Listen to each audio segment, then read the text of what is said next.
Hey everyone, thank you so much for joining us on our conversation today. I'm really excited to have two amazing individuals who do great work when it comes to movement tech and really expanding what movement tech looks like. So let's get our convo started. So today we're going to be talking about building pre-incubation space, especially for BIPOC tech innovators and using our technologies for organizing. I'm really excited to have a conversation that allows us to understand the current state of movement technology, especially as it relates to diversity, how we got here, what it used to be, what we can make it become, and maybe some practical ideas of how we make this space more inclusive and bring more BIPOC and marginalized GNC creators into the space. So I will introduce the two folks that I'm excited to be in conversation with. We've got Gabriel Caban Cubero and Ari Trujillo John. So welcome both of you. And to kick off our conversation, I would actually love to hear a little bit from each of you about your background and how you got here today. So what is your movement tech journey and what currently drives the work that you do? Gabriel, do you want to get us started? Sure. So I like to joke that I've always been an organizer. So I was the oldest of a very large family. And if you wanted to get anything done and inspire any movement from your parents, right, you had to kind of move them. And I think that's important to highlight because I was an organizer before I got into movement tech. I actually didn't start in movement tech until, I studied religious studies in college. So I didn't even study this in school. And I got started because I got kind of pigeonholed into doing spreadsheet stuff. And I thought I was good, right? I thought I knew how to do spreadsheet stuff. And it turns out over time, as I learned, as there were people around me who were investing or challenging or kind of moving me, I was getting better and better, and I really enjoyed it. I really enjoyed it. So that's kind of how it started and how I ended up where I'm at now. Awesome. And Ari, do you want to share about your journey here? Yeah, sure. Ari Trujillo John, he or she pronouns. I also started out as an organizer. I've been organizing since I was a child. And I only got into movement technology actually because I was tired of people telling me who I could organize.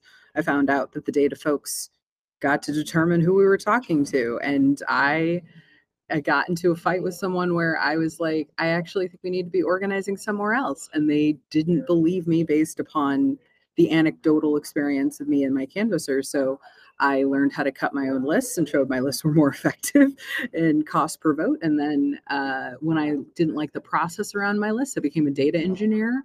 And then when I didn't like the restrictions on the tools I was using and therefore what data I could collect, I became a full stack developer. And so kind of exactly it is very aligned with the rest of my organizing journey, which is like changing the things I refuse to accept is like the ongoing theme of being like developing deeper and deeper skills, honestly, in organizing overall, of which movement tech's a part of it. So Awesome. I'm excited to hear a little bit more about each of your journeys, where you're at now, what you're building, how you stay motivated in this world.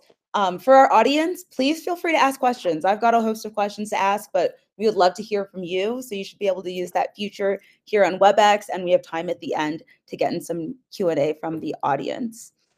Before we jump into additional questions, I'll also share a little bit about my story because similar to Ari and Gabriel, I also started off as an organizer, which I think is a through line in a lot of the BIPOC people that we do have in the movement tech space. I was a reproductive justice organizer, also working around racial justice issues in DC, and then did a boot camp, an opportunity that was created to focus on activists and organizers of color, teaching us coding skills so that we could bring them to our community and into our organizing. So at least for myself, I can see this through line of like the organizing and the world that I'm trying to build in other spaces. This becomes another tool in my box to change things. So that's a question I'll throw to the two of you. Tell us more about how you think lived experience, whether that's racialized, gendered, socioeconomic experience, impacts you as a technologist. Either of you, feel free to jump in first.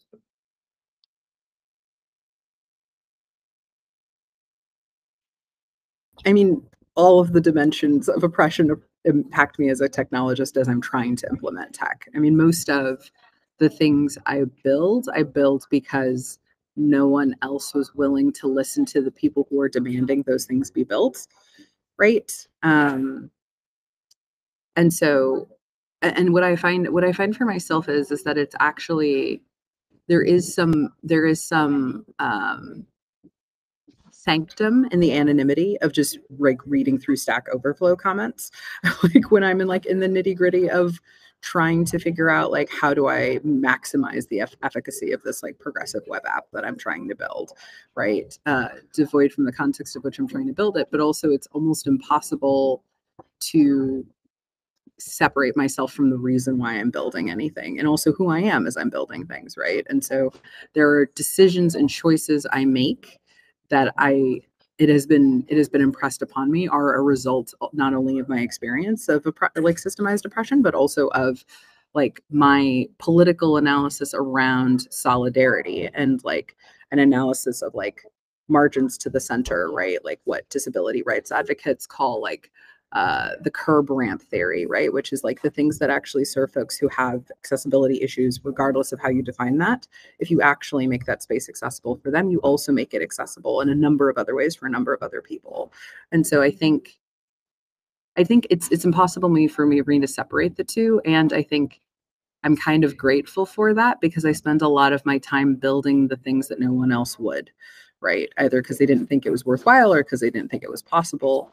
And my definition of what is technically feasible is often like a bit different than other people's because I'm just like the entire definition of the organizing tradition I come from is people making a way out of no way. But yeah, I'm curious what Gabri thinks. Yeah, this is a really interesting question, and my mind is going in 3 different ways. So right now, I'm as data director at Alabama Forward. It feels sometimes like I'm the only progressive data person in the entire state. And I think that speaks to the lack of investment and the isolation that people experience because of that lack of investment within the Deep South and in the state of Alabama. So I think of like geography. I think of growing up in North Carolina. No one ever knocked my door. I didn't think about tech and data as like a thing that I could be doing.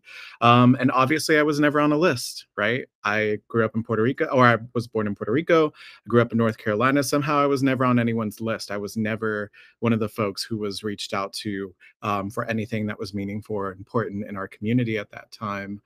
But I think about a few things that are, when I think of geography and economics right now, what I'm experiencing a lot is I have to be willing to sit next to people and show them exactly where to click on their computer. It is not enough to teach people how to use existing tools in a virtual way, in a non-personal way. It's been very much for me the last year or so, sitting next to someone across age, right? Across age, because data literacy, actually, it turns out that it's slicing through every age group. And I've been having to do that. And what that does for me is I'm an aspiring, hopeful, and hopefully one day full stack developer as well, is I'm imagining what is the easiest way for people to access these things. But in addition to that, I'm reading a book right now called, it's actually right here. It's Queer Data Studies or something along the lines of that. And the argument throughout the text is we should be allowed to say no to our data collection. We should be allowed to say no to, remaining obscure. I think in the rise of fascism, that's also important as well. And that really puts me in a place of tension and conflict in the work that I do, because it's like I want to help folks where I live, where I'm at, to do the work that's necessary to resist fascism, right? There are these elements of economy, race, and geography that are keeping those people from being able to do that. But then at the same time, how do we actually take ownership over ourselves and our own bodies and our own queerness and our own experience so that others can't extract it from us? So yeah, that's kind of where I'm at. Thank you both for sharing. Gabri, especially what you just said at the end, right? Like our background, our intersectionality is pivotal in our relationship to our tech, what we consider ethical, who we are focusing on, what we see as strategic. And so how do we change this dynamic as a whole within the movement tech system so that that is taken into account for. So maybe before I jump right into like, how do we change everything? For both of you who have been in this world for a little bit, how did you see movement tech before when you first entered it? What did that space and dynamic look like then? And what does that look like now? So what have we seen already as a change? So I think I'm the baby on the call. So thank you all for having me. Um, Something that I saw when I first got into this space. So I was kind of first taught, for example, how to use Van in a very extractive way. And that hasn't changed. And it absolutely hasn't changed in the Deep South.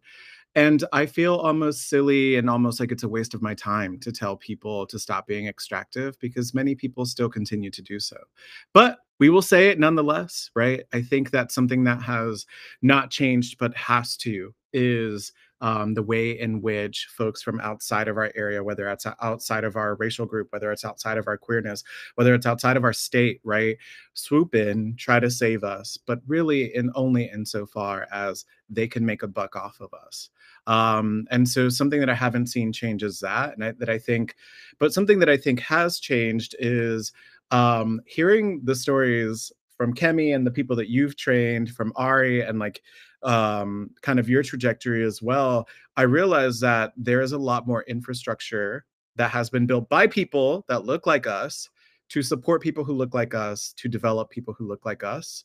And I came in at the right time, right? So there are folks before me who built that infrastructure, and it has allowed folks like me now to be able to learn from that and be able to develop faster, maybe, than would have been possible before. So that's a positive that has changed. I'm going to show my age in this conversation. I remember when I went to my data boot camp in 2010 that we were taught how to use access databases that were not hosted on the cloud. They were not connected to anything. They were just on people's machines and MySQL servers and Van. Those were the things that we were taught how to work with. And Google Sheets wasn't really a thing yet. It had just started to be a thing. So we were like learning how to do VLOOKUPs and Microsoft Excel. And I mentioned this because like, I think that that's something that's really remarkable is that when I first became a data director, it was the beginning of an initiative post 2008 to really build out data director. Like data director was a new job, right? And like the first CTO of the DNC had only been put in place in like 2006, 2007. And so like the digital had just kind of really come to the fore in terms of like becoming a mainstream part of like the organizing toolkit. And so I think two things that are interesting. One is that when I started, it was really like, we need data people. And people were like, what is that? And we have since evolved, right, to where we no longer need data practitioners who are comfortable like pointing and clicking inside of screens and inside of tools, but are actually comfortable working in interconnected systems, right, across multiple disciplines. And our white whale at the time was like, how do you merge digital online organizing data and field data that's attached to the voter file, which is still kind of a quest, but it's like, we just like literally didn't have the tools to deal with it. And now we're in a place where it's like, we have a ton of data people. And now what we need are the tools that allow us to organize and the new venues. And within not in some of these approaches also too, because people always talk about what are the new innovative tactics. A lot of these tactics are actually old tactics, right? That folks are rediscovering. So my favorite thing that's happening right now is people rediscovering listening to the people you're trying to organize. And I was like, listen, baby, whatever it takes for you to stop being terrible. I mean, like, I knew you, and I was like, are you going to fire any of the consultants who are doing the analysis for that data? No, but like, listen, if you're like, we should listen to what people are saying, that would be novel. And so like, what they're learning is that there's not that many tools, right? And so my tool is one of them, but it's like one of those things where there's just not that many options. If what you want to do is you want to like go stand on a street corner and talk to voters or people in community about what things they care about and then analyze that at scale, there's very few tools that are built, right, that come out of the box with that analysis. Because to Gabri's point, a lot of our stuff is not only extractive, it's fiercely incurious. And so now we've gotten to a point from being like, we need data people to we need digital people to now we're like, and being like, we need data engineers, right? And which is like the big vogue, like, you know, like 7, 8 years ago. Now we're at a point where we're like, cool, we've got a lot of people who can connect to BigQuery and connect to Hex and run analytics reports. Now the big thing is that we need to train full stack developers and product people, right? Because there is something that is really valuable about bringing folks, right? I say, as I sit here in downtown San Francisco, there's a lot of really transferable skills from other markets to ours. And the framework and analysis that is built through organizing is a unique and powerful one. And so I believe fiercely in the same way I did about it's easier to train a field director to become a data director than it is to teach a data analyst who worked at Bain Capital how to be useful to a base building campaign in the Black Belt. I stick with that analysis that it's easier to train up a base building organizer from the Black Belt in full stack development than it is to teach a run of the mill full stack developer how to have a race, class, gender, power analysis in the way they're thinking about data collection, aggregation, storage, vulnerability, security, et cetera. And so I think the movement has shifted a lot. Like we've gone leaps and bounds from where we were when I started doing this work 15 years ago. I've been doing movement tech for 15 years. And I do think as much as things change, they also stay the same in terms of like, there are more of us now. There are more of us in the room. The spaces look way different. And also, we still have the same problem that as we keep climbing, we're like, oh yes, and now here's the next room. Here's the next space. Here's the next tool set. Here's the next skill set that we need to make sure our folks with our analysis who are grounded in serving community and are accountable to community, what they need so that we're building things by us and for us for the long term. So, yeah. Awesome. I love hearing from both of you because I think it is interesting to hear from like 15 years ago is an old school, but a little bit longer. And then Gabriel, you coming in on the newer end. I'm right in between you all of 10 years in movement tech. And I think I came from the mass, we need more data directors push to even like a cool, we're seeing that there is a racialized gap here. Let's bring more of that on board. But it's still this other level of like, how do we continue to support people and folks who are at the margins as they're able to innovate? I'm curious from both of you, both an if/how question. Like, does the tech that is created by like folks at the margin looks different? And if so, how and why is it important that we are the ones creating that tech?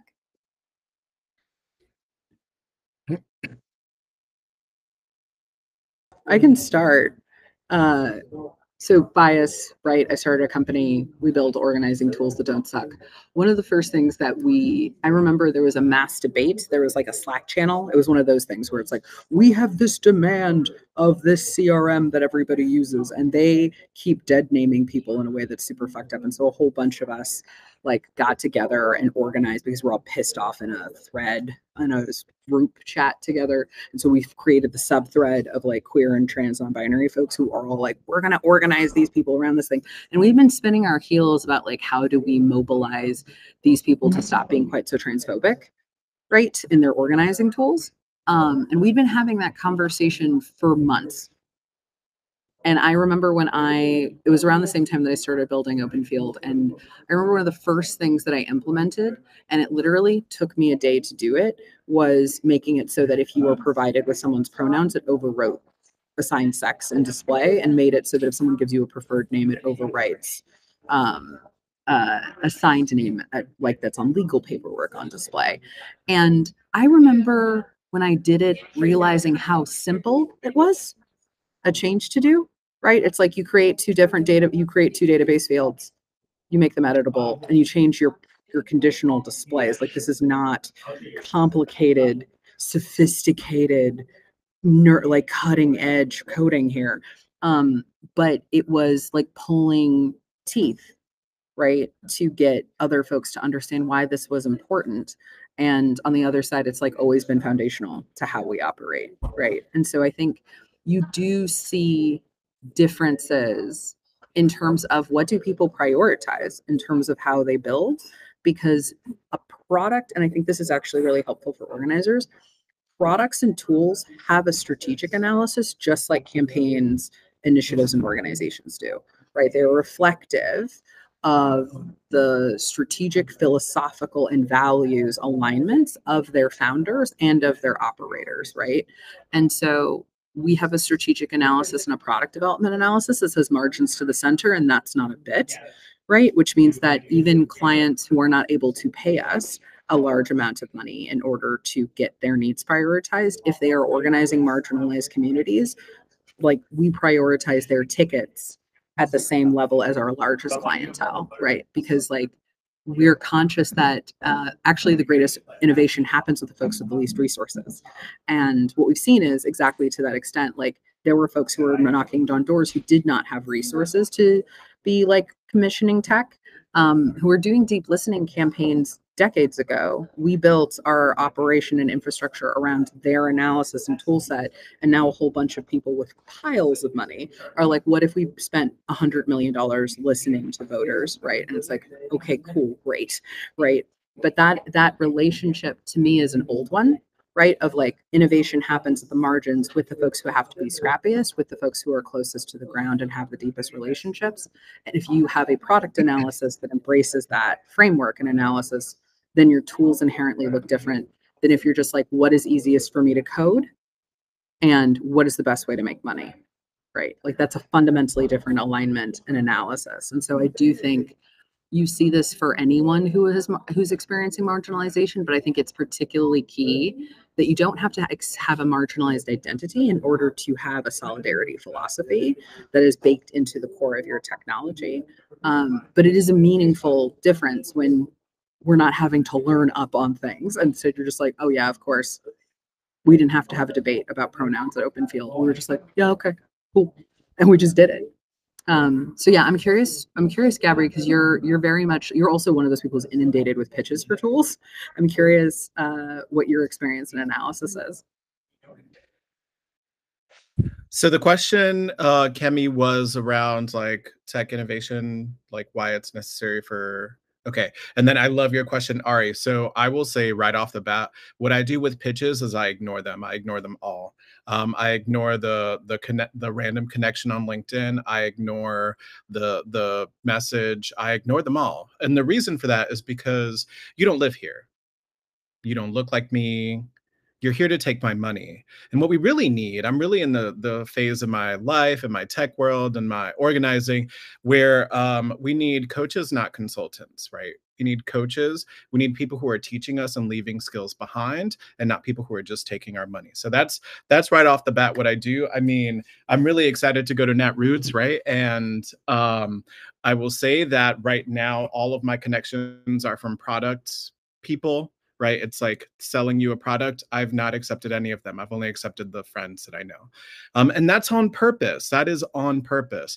And so I'm using my role as data director at Alabama Forward. We're the only civic engagement table in the state, to dream up and to think about, okay, if I'm sitting next to someone and I'm watching how challenging it is for them to click the right thing on the tools that we have, why don't we just build something else? Why don't we just try something else? Now, I'm really early in my like development world, and shout out to Kemi for her leadership within the Data X Power program at Repower. So I'm a recent, what do you call it? Graduate? I'm a recent fellow. I just finished up my fellowship in the spring. And I remember through that, like building an app for organizers to meet organizations that are real, right? That are actually down to do the work that they're interested in.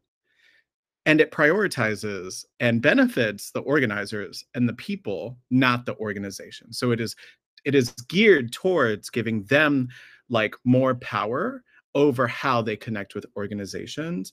And that came for me from an experience of being at an organization that talked really good and then actually didn't do work that really felt aligned with me. So that's one thing, and putting that in the hands of the queer and Black and brown organizers that I know, and like having them see it and they're like, whoa, I need this right now. But then I'm on the other hand, right? That's like an idea, that's a thing. It's like, it's a pet project. But when I look at the work that I have to do, the things that I have to innovate and try to build at Alabama Forward, I'm stuck on how easy is it to point and click? And why is that justice? How easy is it for people to access this? And how is that just?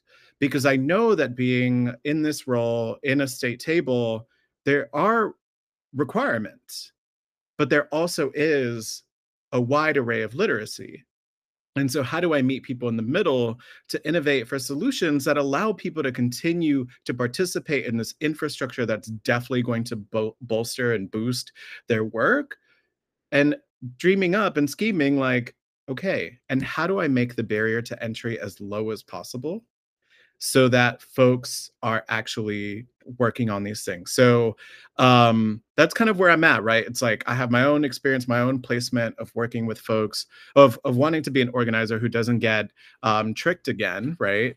But then I also am working on the other side where it's like I am one of the more tech literate young people who has to work across generation, across different like economics and access to education in order for folks to access the resources that the very minimal, right, resources that are even available to us.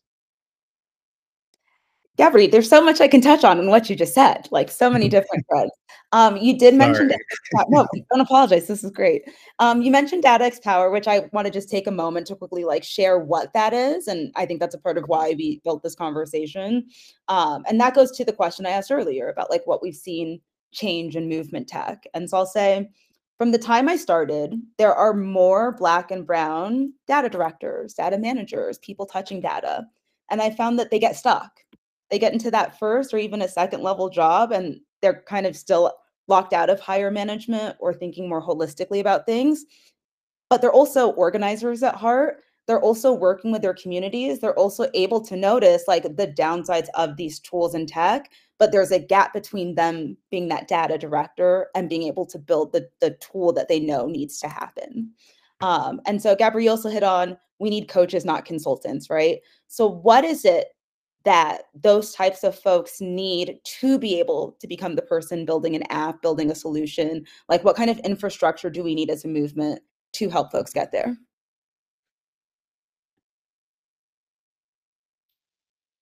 Okay, it sounded like this was being sent my way. I really can only speak from my own experience and what I needed. I've witnessed what other folks have like encountered and experienced, so I may draw from that. But what I need and what I think DXP did incredibly was I needed resources and people to get the hell out of my way. I needed I needed the I needed to be able to imagine and learn from peers and to be given resources to experiment and try new things. And I think that that's what was possible for me. Now, when I think of people like upskilling and moving into positions where they actually get to then influence the direction of data and technology at organizations, um, I'll draw from something that I did. We were doing base building and surveying and deep canvassing people here in Birmingham around the Birmingham city budget. And I knew that it was insufficient to just survey people and ask people to take our word for it. This is what most of the data says. And so I did not have the skills at that time to build a database and to build a dashboard and any of that. So it took me several months of being around people and organizations that kind of boosted me. I learned from and things like that. But what I noticed early in that process was that it was a lot of people that were not people of color that were like, helping me do those things. And usually they were the ones doing the work. And so it was oftentimes challenging to know what I needed to know. But what I did when I finally had the skills is I took half of my canvassers who were interested in data. I paid for and required them to go through data camp and learn SQL. I had them do some data analytics. I had them help me build this dashboard, right? I had them clean data. I essentially walked them through the entire process of what are we doing and why are we doing this? We were able to release that dashboard and really like agitate a crowd of 100 people, including a quarter of which were homeless folks. And I say the word homeless on purpose because that's what they wanted to be called, right? And so they were agitated because they were able to see what our city was investing in, and it took us a year. It took us a year to do that. No one's willing to invest that long, right? Very few people are willing to invest that long in that type of work. And now, actually, this weekend, one of the folks that I taught, who's like one of my little peers, like 8-9 years younger than me, a woman of color, she's teaching a data training for young folks who are organizing Black folks and brown folks in Appalachia. And it's because that helped catalyze that for her. And she's been able to take it where she needs to go with it. And we need resources to do that. We also need patience, but we need specific reasons for why. We need to solve problems. If we do this in the abstract, no one's really motivated or interested. So it has to solve a specific problem. And I think that's one of the reasons why DXP was so enriching for me. Awesome. Ari, do you have anything to add in terms of that gap and how we help fill it? No, I'm just really proud of you for creating DXP, because it was like one of those things that like we talked about a lot, right? As we were like training data directors. Jesus, so long ago now. I think the other thing that I'm struck by, because this also applies to when you found a thing, is exactly what Gabri said. And it's like there's like this story that I heard Barack Obama tell after he left the presidency, which is like, you start out right as an organizer and you're like working with your folks in community and you're like, you know, who's our problem? Our chief issue on our power map is this alderman, and we're not going to be able to get past our issue on the thing that we want until we get rid of this alderman. And so you elect one of your friends to be the alderman, and now you're the alderman, and you're like, hooray, great. And then you get that initial victory, and then you're like, okay, well, now what do we need? Right. And it's like, well, the next thing is the county commissioner and then your state senator and da da da da da. And Barack Obama talked about like at a certain point, you're standing at the G8 and you're like, it's just aldermen all the way down. And like, there is something about how like I went from being a data director who's like, I just need to put together this report. Right. And being like, there are 3 chuckle fucks who actually have the skills to do this, who refuse to do this because they don't have any investment in this. So I'm going to like learn how to do this thing. I'm going to supplant them. I'm going to take their little jobs, and I'm also going to like do the thing that I need to for community. And overwhelmingly, the thing I needed was like a person I could call when I was stuck, right? And resources. And that is time, money, and support to do the thing I was trying to do. And, now I'm a founder. And so, I was talking, the Black Ambition Prize, I was like, we were one of the first semifinalists. And I remember they were asking us at the end, they're like, so what do you guys need as like Black and brown first time founders? Like, what do you guys need? And we were all like, money. Like, they were like, do you need mentorship? And we're like, money. And they were like, do you need coaching classes? And we were like, we need money. Like, we need like advisors we can call when we're stuck, right? And scared. And we need, which is not actually that often, right? But like just someone you can talk to and be like, this is the real of what's going on with me. What do you think? And you need money.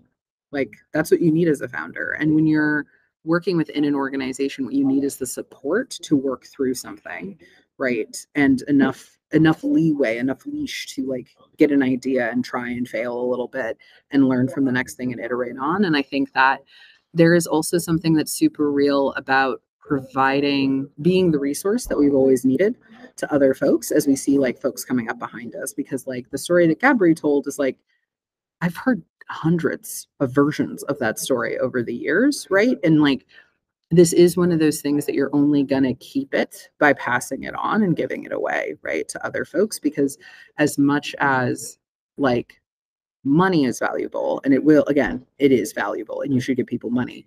It is also just as valuable to give them your time and talent, right, as they're trying to start out, and like being like, no, it's okay that you're being afraid of this is reasonable, and you can push past it and keep going, and it gets less scary, I promise you. And that is often enough for a lot of folks who have been taught that we're not supposed to be these people, we're not supposed to be in these rooms, and you should triple think everything you say.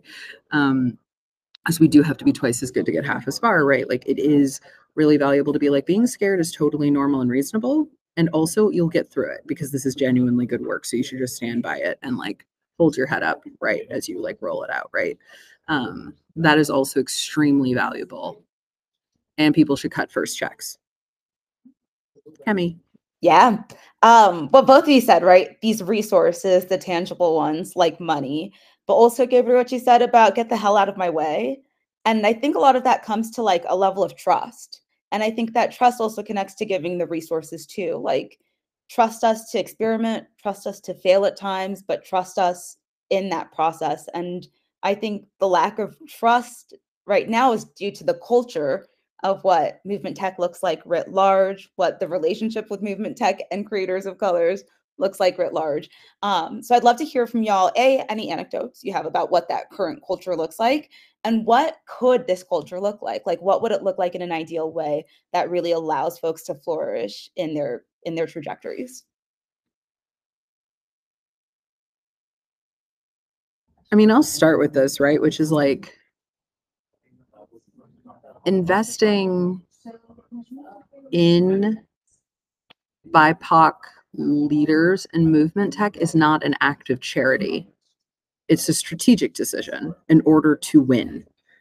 And I think this is, and I do think there's like, and I say this because there's also been like a lot of people who've been like, it's kind of okay. And you're like, you're not really an ally. And as soon as the last election happened, they're like, actually mask off. I've always hated women. Ha ha. And we're like, we actually all knew that. But like, I do think there is, and this is always the thing, right? Is like the enslaved freed themselves, right? Like, the answer is that every time we make progress, there's pushback and reaction to it, right? And like, and say, Ufant likes to say like a drowning man kicks hard, and like that's a part of what we're experiencing, right? Is like a drowning man is kicking hard, and I think that it means that our support of ourselves and each other is also more essential than it's ever been.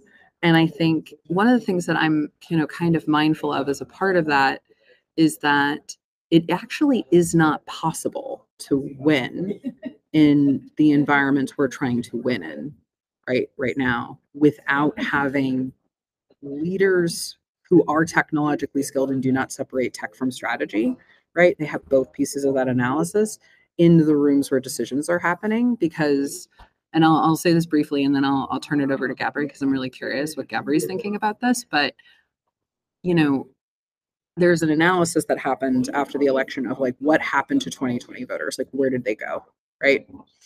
And it showed that only 3% of Trump voters in 2020 voted for Harris in 2024, right? And that was like overwhelmingly like white suburban Republicans and moderates who the campaign spent most of that last 100 days chasing down with a hatchet, doing events with Liz Cheney and having every cop in the world at the DNCC, right? And doing all of that, right? The problem really is that 12% of the people who voted for Biden in 2020 did not vote in 24 at all for anyone. And there's your margin of victory. It is more than your margin of victory, right? And so you look at all these states that we had won, that we then lost by 1 point, 2 points, 3 points, 4 points, and then you look at 12% of our electorate sat at home. That is a message. And that percentage of that electorate is overwhelmingly young, it's overwhelmingly Black and brown, is overwhelmingly working class. And so I think that it is actually a strategic necessity to do this work in a way that I think has been considered charity in the past iterations of it. And I do think, and part of me is kind of losing the plot here, but I just want to emphasize this is it is not just a matter of skill set, it is a matter of strategic perspective and ensuring that all your blind spots are covered, because every operative has blind spots. But it was expected of me as a Black Mexican to be able to organize white people. For some reason, it is still not an expectation that every white operative who's in strategic capacity is expected to know how to organize Black and brown people. Weird. Weird. And so I do think this is a matter of shifting minimum requirements and also a matter of really building for the future we want. Because what has become clear from like the successes in New York and a lot of the other races that have won recently is the more in touch people are with folks on the ground and the better policies, not social media ads, but better policies people are able to come up with that resonate and speak to voters' needs, the more likely you are to actually have electoral and policy victories that last, right? But without that perspective in the room from the beginning, you're gonna be batting from behind, no matter how much money you have. Gabby, I'm curious what you think. Yes. Kemi, will you say the question again? Yes. Let me find it because I wrote a note. I just got so wrapped up in what you were saying. I think It was great. Yeah. what was the question? Oh, I think about the culture shift, especially around trust that needs to take place in order to get us to a different future. And what does that future look like?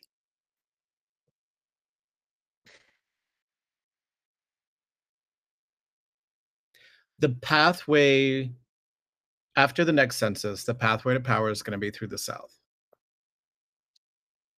It's not going to be through the Midwest. I know y'all like your lakes, but you're going to have to start looking at the Gulf, right?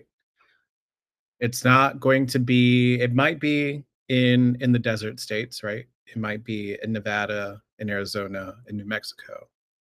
But the pathway, the clearest one, is going to be through the South. The money doesn't go to the South. The skills don't go to the South. In fact, you see flight. So a lot of our people are moving to these other places. And then the people with resources who have the privilege to move wherever they want, move and replace us and gentrify us and displace us. I think a cultural shift that has to happen. And I think of Puerto Rico too. I was just there 2 weeks ago. I ate my way through the island. I was born there. It's my people. I think that something that needs to happen is that, the REU in San Francisco, and I think you've done a great job of this, folks in New York City and Chicago and wherever the hell else the skills are living, they have to invest more than half of what they do in the South. And I say more than half because we know that only a third of what anyone does goes to the South. And so if you really want to show what's going around, what needs to happen and where we can win, that's where it needs to be. I think of how a third of queer people in the country are in the Deep South.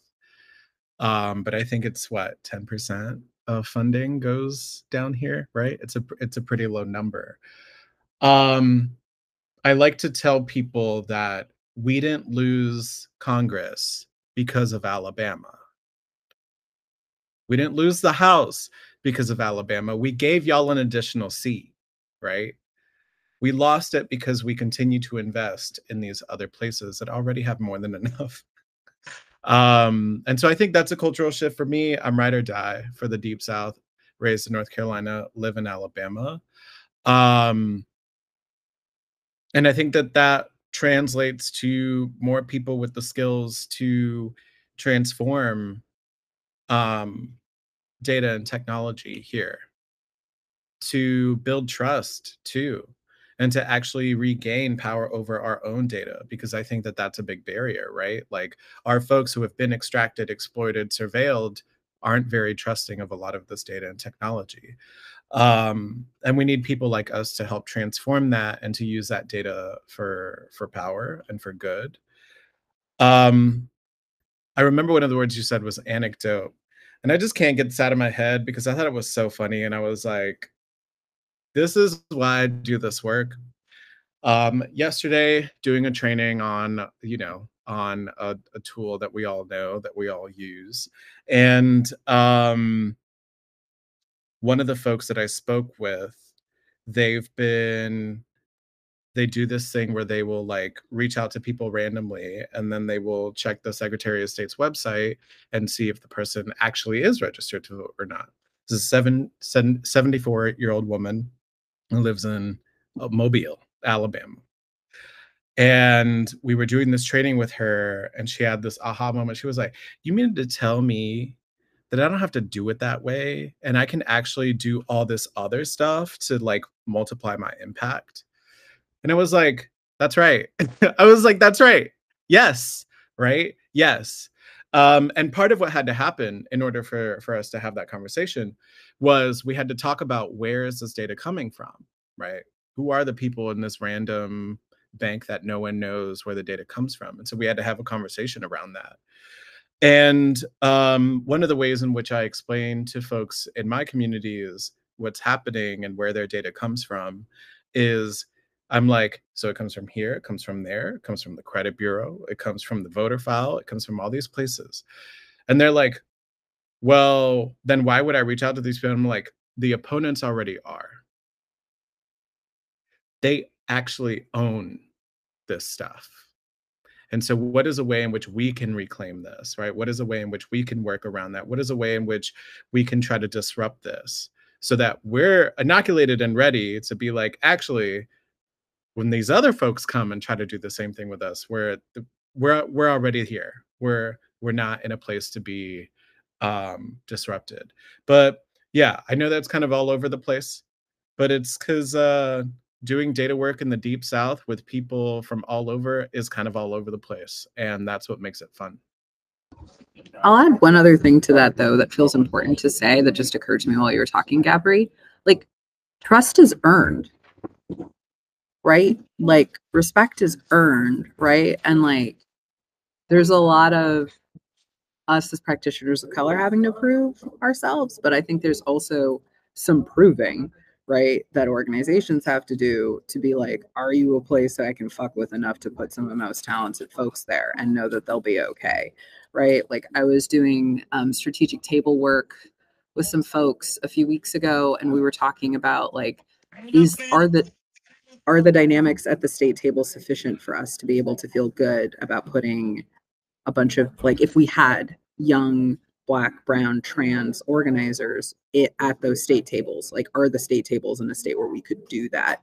And someone was like, are we only focusing on Black and brown young trans leaders? And I was like, no. However, that is your standard. Like, this is my standard of measurement. Like, is it safe for me to take like a plucky 20-year-old with a really strong like race, class, gender analysis and their own experience of lived depression and be like, I could send you to this coalition table and y'all might not be perfect, but you're not going to be like, this person needs extra therapy this week, is a really good question to ask, because there's a lot of places that are known for their field or known for their impact or known for their efficacy that are so incredibly racist, right?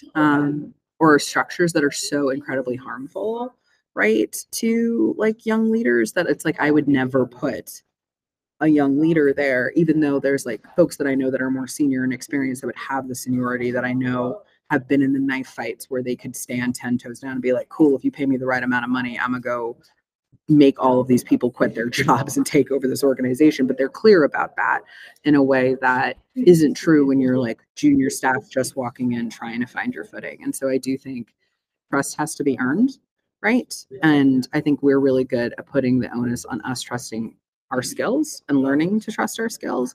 But I also think there's a responsibility and a weight on organization and institutions to be trustworthy of that talent as it grows and develops, because we have a whole bunch of Black and brown practitioners now. The hardest time I had was helping folks find healthy managers to work under.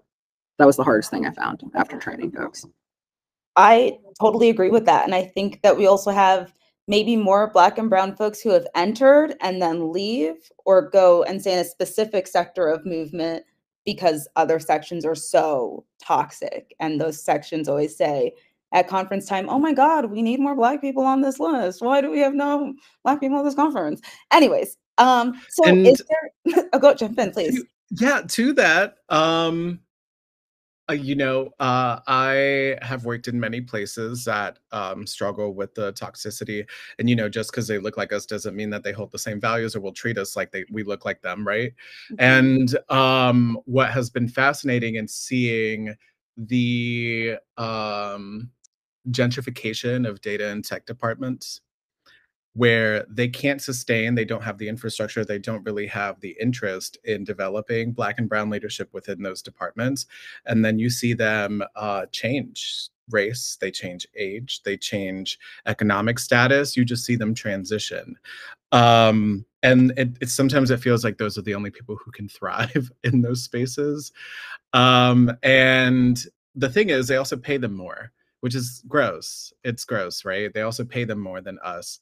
And so, yeah, I've noticed that in spaces that I've worked at before, that whose data and tech fields have just been gentrified to shit. And so then a follow-up question is, what would accountability in that way look like, right? Like, I think sometimes there's a method of like, well, we've created some systems for ourselves centered around ourselves. I think DXP is one example of that.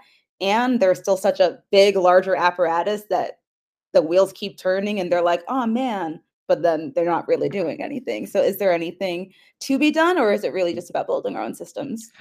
You know, I'm going to say it because I think it'd be weird if Ari said it, but I think what Ari has done with building an alternative to some of existing technology infrastructure is a form of accountability. It is, if no one else will respond to this, and shit, I will, right? It's, well, if no one's going to save us and we're the only ones that can trust each other, then we'll build it, right?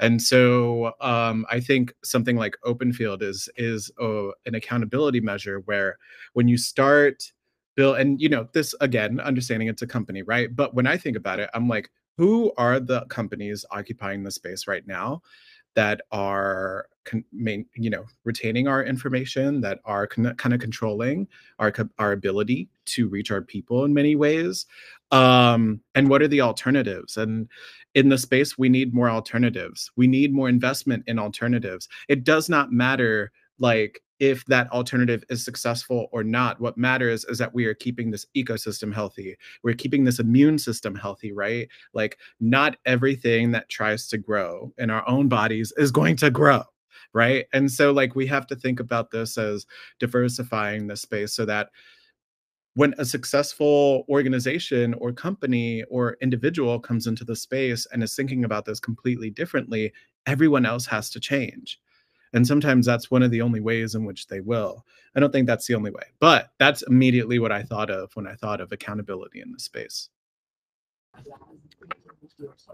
Yeah, I think of two quotes, both said by people whose first name begins with B, very different humans, but I think both of their points stand, which is like Buckminster Fuller had this thing about like when you have a choice when faced with an ineffective system, and it is to tinker at the edges of that system and try to improve it, or you can build a new parallel system that renders the old one obsolete. Those are your choices, right?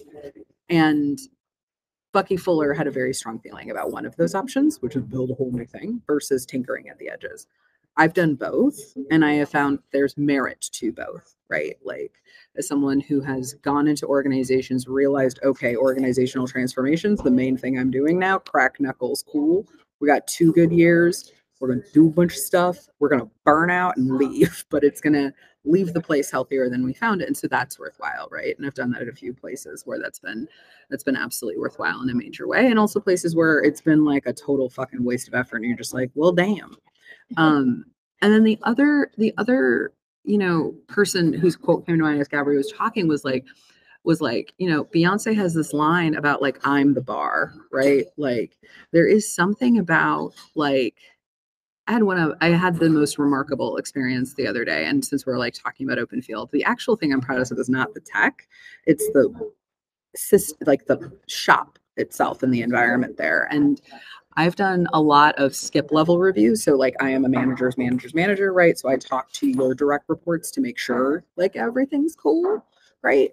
And I've never had so many skip level conversations where when I'm like, what feedback do you have for your manager that you would like for me to be mindful of in terms of their review? People are like, pass. These are organizers, right? Like someone asks you, your boss's boss is like, what notes do you have for your boss? And girl, I've had a list this whole time, like forever. Like I've been waiting for you, you know what I mean? And I was like, a bunch of my people were like, pass, I have no notes for my manager. And I was like, that is truly remarkable. Like, right? That we've got a bunch of age ranges, a bunch of ethnicities, a bunch of life experiences, a bunch of backgrounds in organizing and not who work here, and a bunch of people who are like, no, it's cool. And so I do think there is something, I think that's actually the thing I'm proudest of. And I mention it because it is actually, I do believe that the way we are with each other is the manifestation of how we are in the world. And I know that there was like a lot of hot takes written by a lot of leaders who were being held accountable for being trash, who were like, this is a distraction. Is this an op? Right? Like, is this infiltration? Is the existence of unions in our movement mean that the Republicans are trying to destroy us? And it's like, no, you're just trash employers, and you need to like figure out how to like be held accountable. And so I mention all of this because I do believe that we also have a responsibility when there are not spaces that are good for us to find and create those spaces for ourselves and for each other. And then to make it possible for more folks to walk through those doors and have that experience, right? And then do the next thing, right? And like, because there is nothing succeeds like success, and nothing generates more lasting, resilient leaders than good, healthy environments for them to lead in.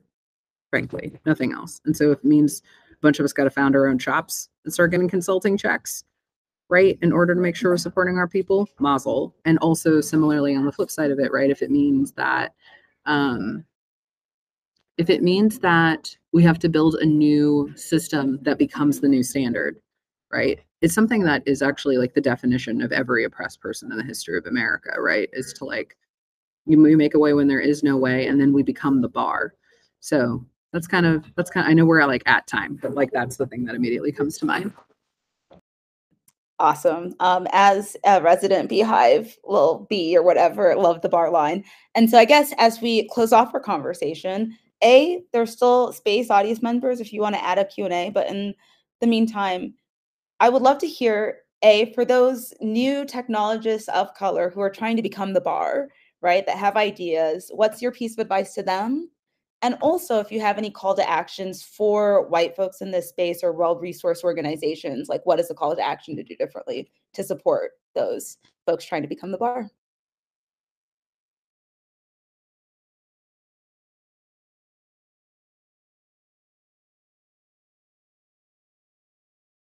This is a really difficult question for me, mostly because I'm a Capricorn and I'm like, success is really important to me. I thought it was great, Ari, when you said success is the greatest, measure of success, right? And I'm thinking of, Scandal, and I'm thinking of Olivia Pope, and Olivia Pope's father says to her, you have to be twice as good to get half as far. Unfortunately, that continues to be true, right? I think what really matters, what really is important to note, though, is that that's for those people. That's for them. But within us, twice as good means that we can go twice as far, right? Within ourselves. And so I think that's really important, is that we have to build ourselves up and learn from each other and share those skills so that everyone else can raise up too.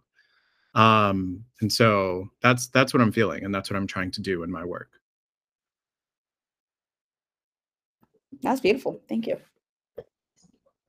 If you have an idea, you should write it down and like don't like tease it out. And you eat an elephant a bite at a time, right? And so like I have things I've thought about building for years that I still haven't gotten the chance to, but those things are written down, right? So that I can like go back to them and like every 6 months I'm like, oh yeah, what about that? And so if you're trying, the answer is keep trying and do the thing that is deeply scary to you, but is very exciting to you, right? And this is the decision point I always leave for myself. What would I regret not doing, right? And that narrows shit down pretty quickly. For folks who are looking to be allies and supporters, I think the thing that I would encourage you to think of is not that you are doing charitable allyship, but you are taking action with comrades in solidarity to further both of your existences and both of your causes. Because the answer is that our causes are interconnected. And if you want to stop losing, there are options. Uh, there are options, or you can stay losing. Like, it's really up to y'all. Like, but that's kind of my, it's kind of my thing, is like, it's actually not about like, how do we be kind and loving and generous and live into this amazing spirit of brotherhood? It's actually just very practical. Do you want to be a loser and continue loser behavior, or do you want to win? And if you want to win, that does mean being comfortable with hanging out with people who don't look like who your friends are, and having conversations with people where they might check you a little bit on something, and getting your feelings hurt every once in a while, and just being able to sit with that and be an adult and cry a little bit in your corner and talk to your girlfriend and come back and be like, I'm sorry, that was fucked up. We will use your targets, and then move on. So that's my suggestion, and pay people on time. Kemi. That was lovely. I'm going to build off of what both of you said. I think there's this level of we can all do this, but together. And so whether you are a wannabe technologist of color, like find your people, find your circle, find that group chat, find that person who can answer that question at 2 a.m. when you're stuck on your code. Because I know that's the only way I've made it through 10 years of this. And I think that there's so much power in bringing other folks alongside us together. And white folks / real world resource folks, like both, become a part of those conversations, become a part of those spaces, allow yourself to be accountable so that you can come together with us too. Awesome. Well, thank you both for chatting with me for an hour. You are two of my favorite people in this space. I think that y'all shared a lot of wisdom for folks for free 99. So I hope people take this blessing. And thank you both. Have a good rest of your day, and see some of y'all at Netroots.